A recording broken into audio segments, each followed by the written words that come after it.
மதுபான கொள்கை ஊழல் வழக்கில் சிறையில் அடைக்கப்பட்டிருந்த டெல்லி முதலமைச்சர் அரவிந்த் கெஜ்ரிவாலுக்கு இடைக்கால ஜாமீன் வழங்கி உச்சநீதிமன்றம் உத்தரவிட்டுள்ளது. மதுபான கொள்கை ஊழல் விவகாரத்தில் அமலாக்கத்துறையின் பல்வேறு சம்மன்களை நிராகரித்த பின்னர் கடந்த மார்ச் 21ஆம் தேதி டெல்லி முதலமைச்சர் அரவிந்த் கெஜ்ரிவால் கைது செய்யப்பட்டார். அமலாக்கத்துறை தன்னை கைது செய்தது தவறு என கோரி உச்சநீதிமன்றத்தில் தொடர்ந்த வழக்கில் உச்சநீதிமன்ற நீதிபதிகள் சஞ்சீவ் கண்ணா, தீபங்கர் தத்தா ஆகியோர் அடங்கிய அமர்வு இன்று தீர்ப்பு வழங்கியது.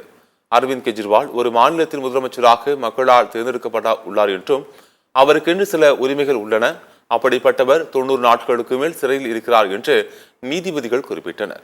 இவற்றையெல்லாம் கருத்தில் கொண்டு அரவிந்த் கெஜ்ரிவாலுக்கு ஜாமீன் வழங்கி உத்தரவிட்ட நீதிபதிகள் தேவைப்பட்டால் அமலாக்கத்துறை கெஜ்ரிவாலிடம் விசாரணை மேற்கொள்ளலாம் என்று தெரிவித்தனர்.